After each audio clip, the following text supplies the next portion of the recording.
Okay, before we start the video, let me state that the reason we had to cut apart the brackets for this is because this was actually made for a different style of Bronco. It was made for the ones with the bash plates already installed. I knew I would have to do some modifications. Nothing against four-wheel parts or the parts that they sell.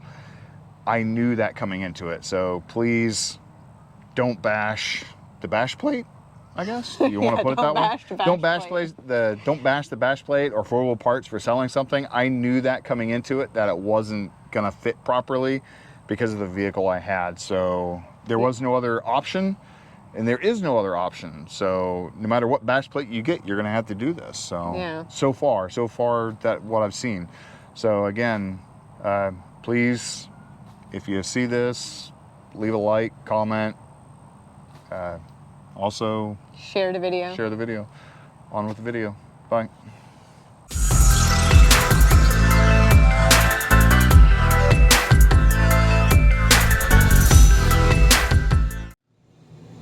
Hi, welcome to 151 Garage. Don't peel it up now! I'm Sean. That's Jill with the heart attack right now. And this was the next winner to be installed. So we'll go ahead and unwrap it real quick. Now you can unwrap it.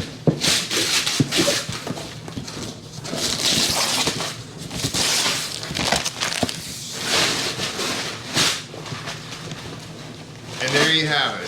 A giant cardboard box. That's what we're installing.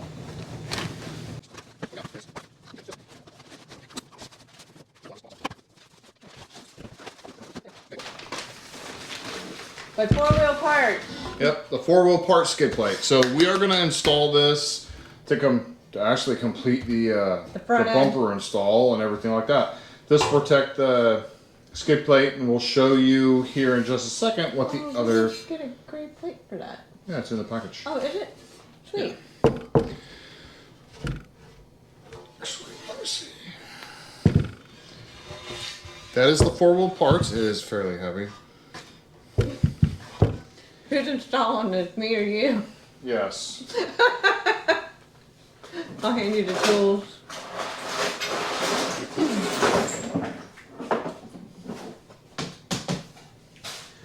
This is the original skid plate. Original skid plate. This is plastic. That is not. So, Cast iron skillet. it is going to be installed by me. It is very heavy. She's going to have a hard time lifting it up. So I will do the honors of doing this with her help. I'll probably be the one holding it up while she puts all the hardware in. So, deal? Okay. So hopefully it completes everything. It does come with all the hardware box, which we will go through out at the car. Okay? Okay. See you up there. First problem we came across was the fact that these do not fit in this. As you can tell, because the loop is here, it does not fit. The width is too wide.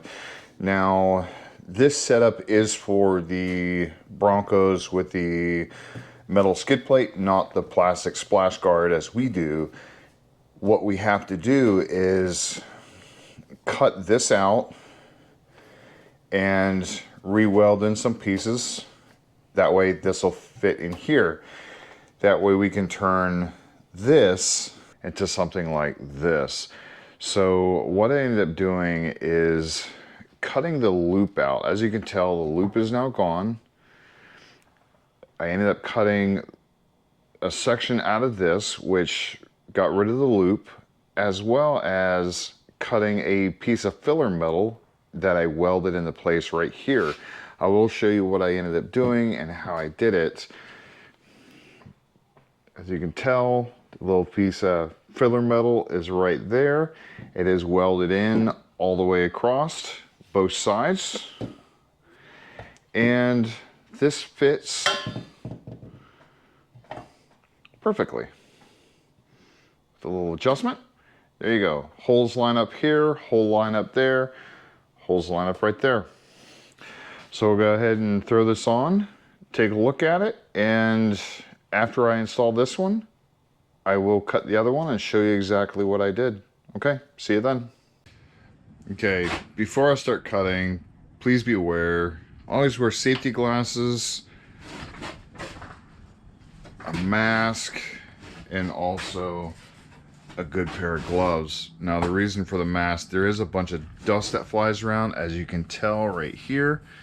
This is all metal dust that'll fly around. You don't want that in your lungs. I am going to be protecting myself as well as my eyes and my hands. Eyes, well, for obvious reasons, I want to be able to see.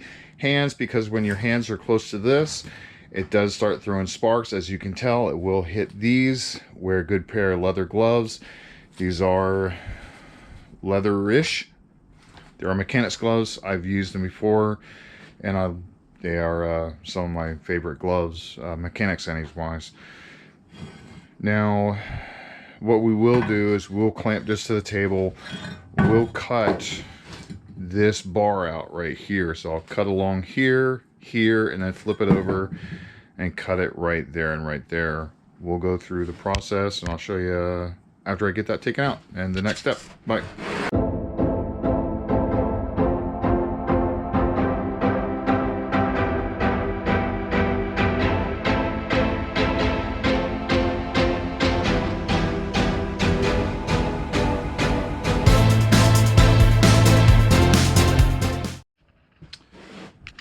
Okay, so there you go right there. You have the bottom piece, or the top piece actually, because it sits up like this. You have the piece that holds on the intercooler right there, and you have the loop. So that's what it is. We will turn around and cut some metal pieces out of that to do the filler pieces. After, of course, I clean up all the welds and grind away so I can weld it all better.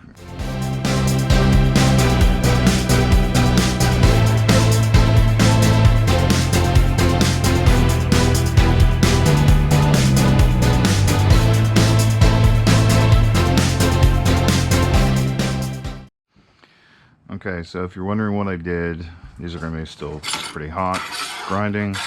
These are the filler panels that are going to go in between this and this. As you can see, there's a little bit of a gap right there. I need to fill that in. That's where those come into play. I also will have to cut this little tab out because this gets in the way of the item that's goes in the center, the brace from 4-wheel parts. So I'll cut that out real quick and I'll be back. Okay, so here we go. The loop, this is the part that the actual skid plate mounts to. This mounts to the frame itself. These two are the filler plates, and I'll show you that in just a second.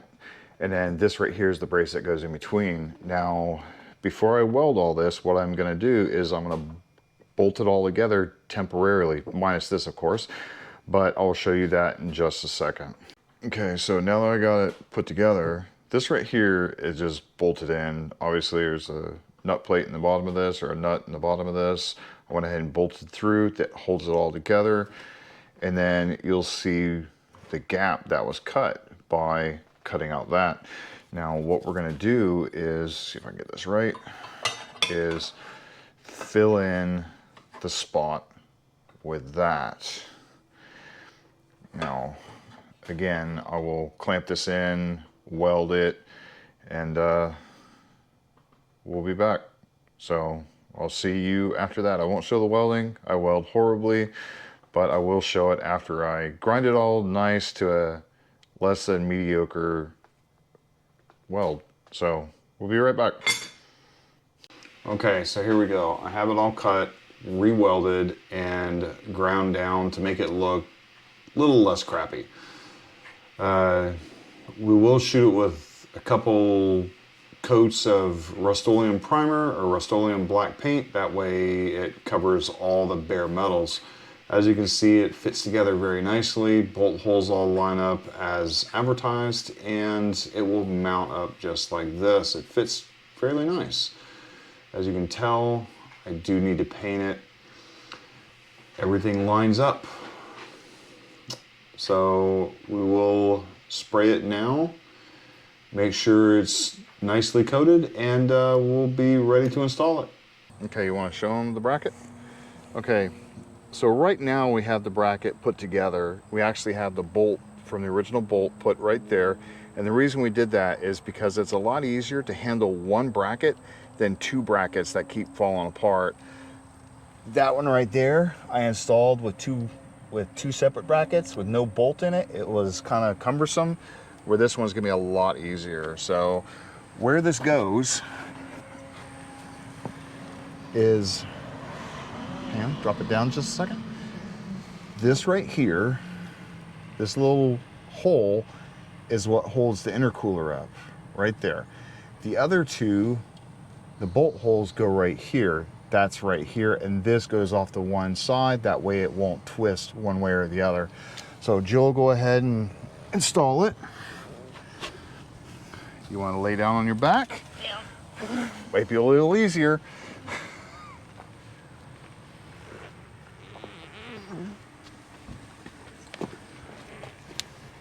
I'll go this way. Get the sun out of my eyes. Yeah.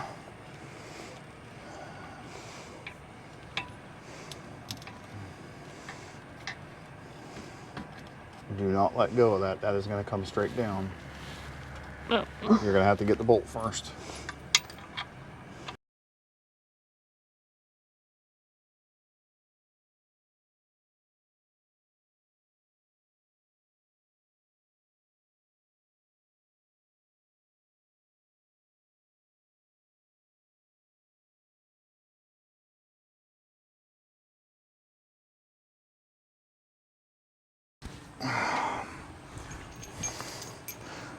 Sorry. Okay, so it's on. We're gonna go get the plate and put it up. This should be fun, right? You mean you're gonna go get the plate? I'm gonna go get the plate while you get the hardware. So first off, we did put the gray backing, as you can tell, just like the other one right here. It does have a plate that you can put behind it and paint it whatever color you want. Our vehicle's gray, so we left it a gray. If we did it a darker gray, it would just blend in with the black. So I will be putting this on because this is fairly heavy, especially to live above your head and do everything else. Jill will be assisting me by handing me everything I need. So we are gonna put the camera down, faced underneath, and after we get it all in, I'll show you where all the hardware went and what reasons they went to the different places. So we'll start that. Oh, time to bench press a bash plate. Oh God, who needs it, Jim?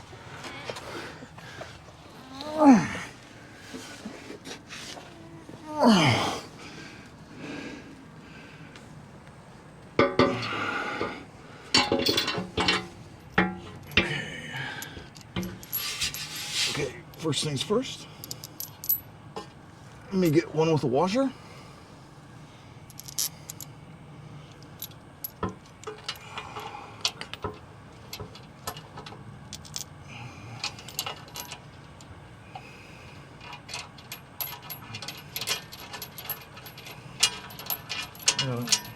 Oh, you got the... Oh, we already have to touch that up. Let me see another one.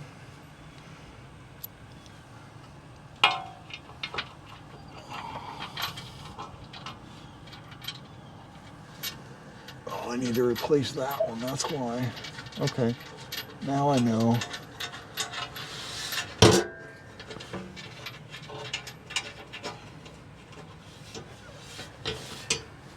Oh.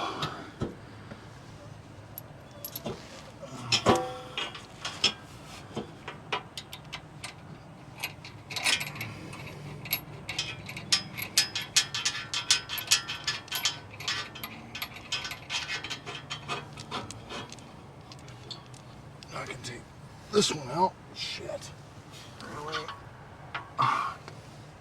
Can you grab the 15?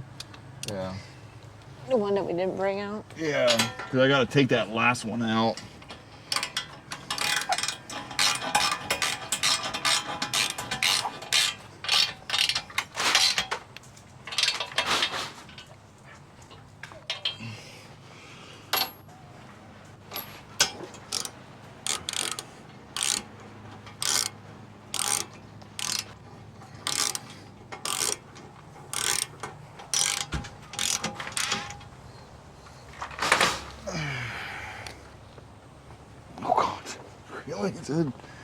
really did bash it up right there, didn't it? Holy crap, man. 15. See if I can get this out just by hand. Oh, nope.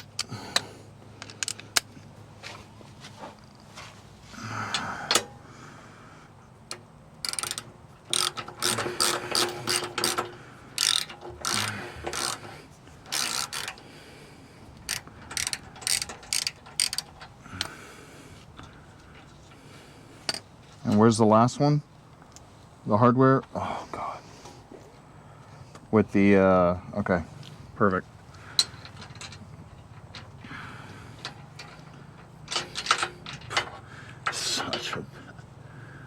Such a pain in the butt, that one.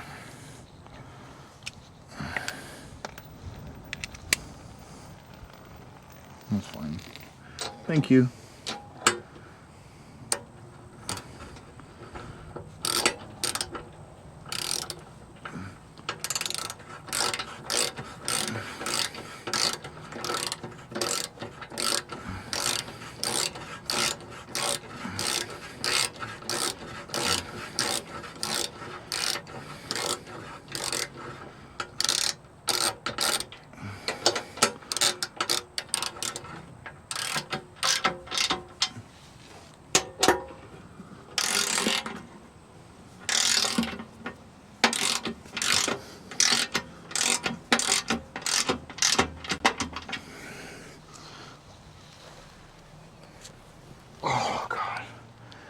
Okay. There's that. Okay, quick. Let's show you what we did. So right here you have the 4 bolts. As you can tell, they're kind of sunken in. They have the sunken in spots. Here's one of them, or sorry, 3 bolts. Here's one here. Here's one here. And here's one here. Sorry about the angle. This one right here is a little bit different. So, let's see if I can get it. This one right here is a little bit different. Because it wasn't sunken in, it actually would hit the head of the bolt. So what they did is they put a tapered piece that actually, if anything hits it, it's going to go up and over the bolt. Neat idea. I really like it. I wish it was sunken in like all the other ones, like these. But since this one was standing out anyways, they had to do something a little bit different. It was even like that with factory. So, again, gray behind it. And let me get up. And you got the finished look. So there you go. Finished look. Pretty mean, pretty nice. Nice little chips in it for the paint, but we're gonna touch up that. Pretty neat. I like it. So, as far as the quality, I'll say 5. 5. Kind of pain in the ass putting it in, but I'll get into that in just a second. Ease of installment. Well, you're the one that did it. What do you think it would be? For me, a royal pain in the butt because I can't, heft that thing. Well, I'll give it 2 different scores for that. One is if it already had the bash plates on from the factory, it doesn't have the tow hooks. So if you don't have the tow hooks on it, absolutely 4 bolts is all it takes to put it on. I would give it a 1. No special tools. If you're not the lucky ones that have the bash plates and you have the black diamond or the Big Bend or the other ones with the tow hooks underneath, absolute royal pain in the ass, because you have to actually cut and re-weld the pieces. So a normal person isn't going to be able to do that unless they have that equipment. So for that, for me, I give it a solid 4 because it does take a lot of work to put this on. Not to install the 4 bolts, but to actually get the brackets built and welded and cut and do all that. If you didn't have the metal, you'd have to go buy the metal. Didn't have the welder, you'd have to get somebody else to weld it, or you'd have to go to the factory or go to the parts department and order them if you can for probably $200 a piece. I think we looked at ours and it was about 225 or something like that for one of the brackets. No thank you, I'll cut my own, I'll buy a $10 piece or $20 piece of metal and do all that. I just happen to have a welder. If I didn't, I would be screwed. I don't know what I would have done. And So, his brackets turned out really good. yeah, they're pretty beefy. Now the brackets I built aren't structural to the vehicle. They're just supplemental because the structural piece is the piece from 4-wheel parts. We do like it. Am I going to put it on all the vehicles? If I can't find any other brackets like that or any other bash plates like that, I probably will. Even though I might have a different bumper, I will do that bash plate if there's no other bash plates for the bumpers that I buy. The other two vehicles already have the modular bumper and the bash plates and stuff like that, so it'll be a quick, simple 4-bolt process. So I'll say A 4. if I put it on every vehicle, probably So 5. 5. Yeah, Okay. 5. With stipulations that there is no other vehicle or there is no other bash plates out there at the moment. Now, hope you like the video. I hope you like some of the fab and stuff like that, the fabrication we did or I did. If you like that kind of stuff, if you want to see more of it, we do have a lot of other things we want to fabricate for the vehicle. We'll show you what we've done or what we plan on doing, what we do, and basically the outcome of what happens. We do have a lot of fabrication for this one and the other vehicles as well when we get them. So we already have some ideas. We do have the tools, we do have the technology, welder, brain power, not me, her, but we will do that. What? I can't remember what that was off of. We do have, We have the technology, we can build it better. we could build it better. I don't know, build it better? No, that's B is for build, I think. Isn't that build it better or something like that? I don't know. Somebody, it's another YouTuber. Way bigger than I am. So we like it. Please like, subscribe, hit the notification bell. We do have, like I said, a lot of other things to put on here. Now that the front end's done, the next step you'll have to wait till Monday. So we'll show you that. We'll reveal the vote. Yeah, we'll reveal the vote and we'll show you what we got coming. So, okay, see you then.